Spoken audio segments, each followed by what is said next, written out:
दोस्तों, अगर आपको स्टेज पे जाने से डर लगता है, लाखों लोगों के सामने जाने से डर लगता है और बोलते वक्त आप अपने शब्दों को भूल जाते हैं और लोगों के सामने बात करते वक्त आपको हेजिटेशन होता है और लोगों से बात करते वक्त आप नर्वस हो जाते हैं और कोई भी छोटी से छोटी स्पीच देते वक्त आप अपने सारे शब्दों को भूल जाते हैं कि आपको क्या बोलना है और लोगों से बात करते वक्त आप प्रभावित शब्दों का यूज नहीं कर पाते हैं। तो आज की बुक समरी आपके लिए ही है, क्योंकि इस बुक समरी में आपको ये सारी चीज़ें स्टेप बाय स्टेप सिखाई जाती हैं। इस बुक के 4 लेसन आपके सारे डर को ख़त्म कर देंगे, इसलिए वीडियो में लास्ट तक बने रहें। हेलो दोस्तों, बुक समरी अरविंद में आपका फिर से स्वागत है। आज हम जिस बुक के ऊपर बात करने वाले हैं उस बुक का नाम है the art of public speaking, जिसको लिखा है रोटिम बोरुआ ने। The art of public speaking book हमें सिखाती है लाखों लोगों के सामने बेझिझक बोलना। अगर आप भी सीखना चाहते हैं तो वीडियो में लास्ट तक बने रहें। और हाँ दोस्तों, अगर आपने हमारा चैनल अभी तक सब्सक्राइब नहीं किया है तो चैनल को सब्सक्राइब और बेल आइकन को प्रेस कर दें। The art of public speaking में हम आज जानेंगे कि किस तरह आप पब्लिक स्पीकिंग की कला में माहिर बन सकते हैं। यह किताब हमें बताती है कि किस तरह से आप अपने स्टेज के डर से आज़ाद हो सकते हैं, किन तरीक़ों का इस्तेमाल करके आप बहुत सारे लोगों को अपने विचारों से प्रभावित कर सकते हैं। अगर आप एक बेहतर पब्लिक स्पीकर बनना चाहते हैं या लोगों को प्रभावित करने के तरीके सीखना चाहते हैं तो ये किताब सिर्फ आपके लिए ही है। लेसन नंबर 1, एक बेहतर पब्लिक स्पीकर बनने के लिए आपको खुद के बारे में ना सोचकर अपने टॉपिक के बारे में सोचना होगा। हम सभी लोग गाड़ी चलाना किताब पढ़कर नहीं सीखते। अगर किसी भी व्यक्ति को गाड़ी चलाना सीखना होता है तो वह उसे चलाकर सीखता है, और लगभग गाड़ी सीखते वक्त हर किसी से 1 बार या 2 बार मिस्टेक ज़रूर होती है। ठीक उसी तरह से अगर आपको पब्लिक स्पीकिंग सीखना है तो आपको लोगों के सामने जाकर बोलना होगा। शुरुआत में आपसे गलतियां ज़रूर होंगी, लेकिन वो सभी के साथ होती हैं। उन्हीं गलतियों से आप बेहतर तरीके से बोलना सीखते हैं। दुनिया के महान पब्लिक स्पीकर्स भी जब पहली बार स्टेज पर गए थे तो उन्हें घबराहट हुई थी, लेकिन पब्लिक स्पीकर बनने का मतलब यह नहीं होता कि आपको डर ही ना लगे। इसका मतलब होता है कि आपको उस डर को काबू करना आना चाहिए। अब आप सोच रहे होंगे कि किस तरह से आप अपने डर से आज़ाद हो सकते हैं। इसके लिए आप 3 तरीके अपना सकते हैं। पॉइंट नंबर 1, सबसे पहले तो अपने बारे में सोचना छोड़कर अपने दिए गए टॉपिक के बारे में सोचिए। बहुत से लोग स्टेज पर जाते ही सोचने लगते हैं कि लोग उनके बारे में क्या सोच रहे हैं, या फिर कहीं भी देखने में कुछ खराब तो नहीं लग रहे। आप यह सब न सोचकर अपने मैसेज पर ध्यान दीजिए जो आप लोगों तक पहुंचाने के लिए आए हैं। पॉइंट नंबर 2, इसके बाद अपनी बात को पहले से ही तैयार करके जाइए। बहुत से लोग बिना तैयारी किए स्टेज पर चले जाते हैं और वहां जाकर ये भूल जाते हैं कि उन्हें क्या बोलना था। इस तरह से वे घबराने लगते हैं। इसलिए हमेशा अपनी स्पीच को याद और प्रैक्टिस करके जाइए। पॉइंट नंबर 3, इसके बाद अंत में जब आप बोलने के लिए जाइए तो यह उम्मीद कीजिए कि आप असल में बोलने में कामयाब होंगे। अपनी विनम्रता को बनाए रखिए। अपने डर को बगल में रखकर एक खुले दिमाग के साथ बोलिए। शुरुआत में सभी खराब करते हैं, लेकिन कुछ वक्त तक प्रैक्टिस कर लेने के बाद सारे ही लोग अच्छा बोलने लगते हैं। लेसन नंबर 2, एक टोन में ना बोलकर अपनी बात के ज़रूरी शब्दों पर जोर दीजिए। गाना सुनते वक्त आपने ये देखा होगा कि उसमें अलग अलग धुन का इस्तेमाल होता है। ज़रा सोचिए, आपका मनपसंद गाना सुनने में कैसा लगता अगर उसमें सिर्फ एक तरह का धुन बजता और गाने वाला सिर्फ एक टोन में गाया जाता। कोई भी चीज़ अगर पूरी तरह से सिर्फ एक खूबी को दिखाए तो वह खूबसूरत नहीं लगती। सोचिए, अगर दुनिया सिर्फ एक रंग में रंगी होती तो कैसा लगेगा। आपके पास हर जगह सब कुछ सफ़ेद रंग का हो जाए तो कैसा लगेगा। यहाँ पर कहने का मतलब यह है कि बोलते वक्त कभी इस तरह से मत बोलिए कि सुनने वाले को लगे कि आप रटकर कुछ बोल रहे हैं। अपने टोन को ज़रूरत के हिसाब से बदलते रहिए और अपने वाक्य के ज़रूरी हिस्से को देखकर बोलिए। एग्जाम्पल के लिए, अगर आपको कहना है कामयाबी आपकी किस्मत का नहीं बल्कि आपके कर्मों का नतीजा है। तो यहाँ पर आप इस वाक्य के कुछ ज़रूरी शब्दों को पहचानिए, जैसे कामयाबी, किस्मत, कर्मों और नतीजा। आप इस ज़रूरी शब्दों को थोड़ा सा जोर देकर बोलिए ताकि ये शब्द सुनने में बाकी शब्दों से अलग लगें। लेकिन जोर देकर बोलने का मतलब यह नहीं है कि आप उसे चिल्लाकर कहें।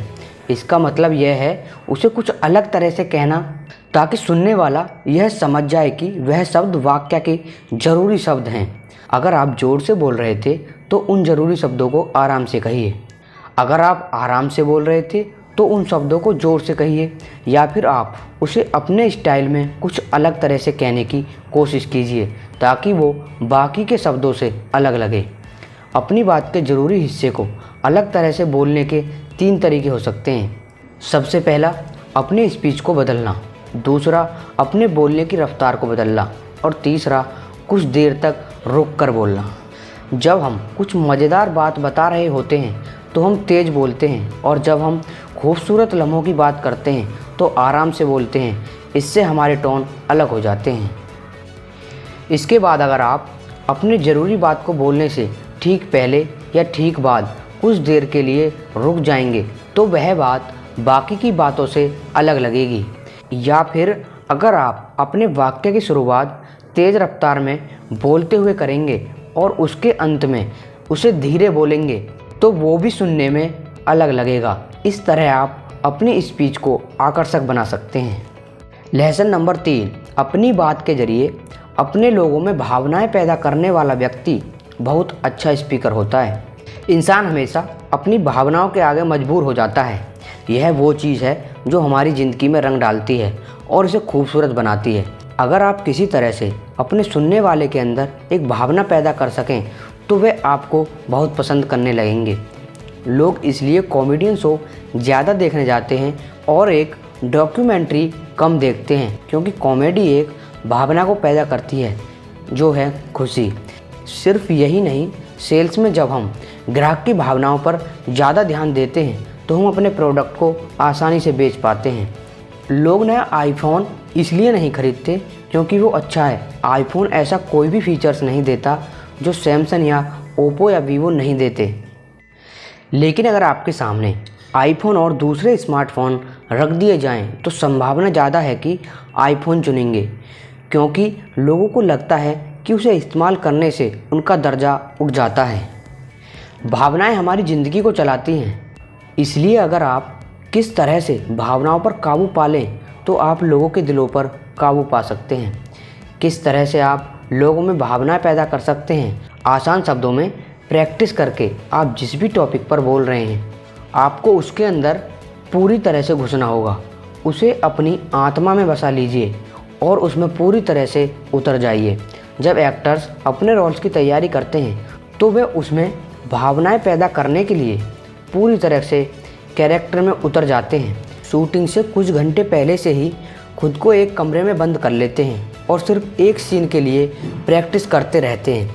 इस तरह से देखने वालों के अंदर भावनाएं पैदा कर पाते हैं और उनका दिल जीत पाते हैं। अगर आपको भी ऐसा करना है तो आपको भी अपने टॉपिक को अच्छे से तैयार करना होगा।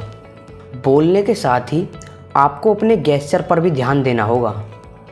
गेस्चर का मतलब होता है कि बोलते वक्त अपने हाथ और अपने शरीर को अपनी स्पीच के हिसाब से हिलाना। यह वो इशारे होते हैं जिसे देखकर लोग आपकी बात को अच्छे से समझ पाते हैं। इसमें माहिर बनने के लिए भी आपको प्रैक्टिस की ज़रूरत होती है। सबसे पहले तो इन्हें ज़बरदस्ती बाहर लाने की कोशिश मत कीजिए। गेस्चर आपके अंदर से अपने आप निकलना चाहिए, और अगर आप ज़बरदस्ती से बाहर निकालने की कोशिश करेंगे तो लोगों को तुरंत पता लग जाएगा कि वो नकली है। लेकिन इसका मतलब यह नहीं है कि आप उसे प्रैक्टिस न कर सकते।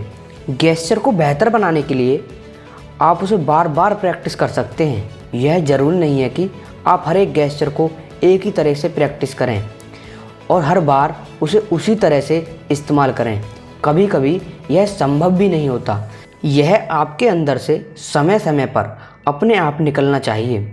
अगर आप एक होनहार स्पीकर को एक ही स्पीच 2 बार देते हुए सुनिए तो आप यह देखेंगे कि उनके गेस्चर बदलते रहते हैं। इसके बाद आपको यह ध्यान देना होगा कि आपके अंदर से जो गैस्चर निकल रहे हैं वो आपकी स्पीच और आपके टोन के साथ मैच खा रहे हैं या नहीं।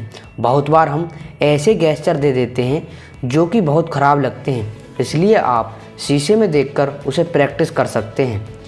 आप यह देखिए कि कौन से गैस्चर अच्छे लग रहे हैं, किसे सुधारा जा सकता है और किसे आपको निकालने की ज़रूरत है। समय के साथ आपको इसकी आदत पड़ जाएगी और आप इसे बेहतर तरीके से कर पाएंगे। यहाँ पर सबसे ज़रूरी बात यह है कि गैस्चर आपके अंदर से प्राकृतिक रूप से निकलने चाहिए। नकली गैस्चर का इस्तेमाल करना बिल्कुल वैसा ही है जैसे अपने बगीचे के सूखे हुए पौधों को हरे रंग से रंग देना। आप इसकी जितनी ज़्यादा प्रैक्टिस करेंगे आपके लिए यह उतना ही आसान हो जाएगा। इसके अलावा बहुत ज़्यादा गैस्चर करने से लोगों का ध्यान भटकने लगता है। यह ध्यान रखिए कि आप अपने हाथों या अपने शरीर को हद से ज़्यादा मत हिलाइए, साथ ही अपने चेहरे के हाव भाव पर भी ध्यान दीजिए। Lesson number 5, conclusion. हर कला की तरह पब्लिक स्पीकिंग की कला भी प्रैक्टिस करके सीखा जा सकता है। स्टेज पर जाने से पहले अपने टॉपिक को अच्छे से तैयार कीजिए और साथ ही अपनी सेहत का अच्छा ख्याल रखिए ताकि आप लंबे समय तक अच्छे से बोल सकें। अपनी बात के ज़रिए लोगों में भावनाएं पैदा करने की कोशिश कीजिए। हर रोज़ अच्छे से प्रैक्टिस करके आप इसमें बेहतर बन सकते हैं। दोस्तों, हम आशा करते हैं कि आपको the art of public speaking की बुक समरी पसंद आई होगी। अगर हमारी बुक समरी में आपको किसी प्रकार की मिस्टेक या हार्ड शब्द का प्रयोग किया गया हो तो हमें कमेंट बॉक्स में ज़रूर बताएं। हम नेक्स्ट बुक समरी में उसमें सुधार करने की कोशिश करेंगे। और हाँ दोस्तों, अगर आपने हमारा चैनल अभी तक सब्सक्राइब नहीं किया है तो चैनल को सब्सक्राइब और बेल आइकन को प्रेस कर दें, क्योंकि हम इस चैनल पर आपको लगातार ऐसी ही नॉलेजेबल बुक समरी लाते रहते हैं। Thanks for watching.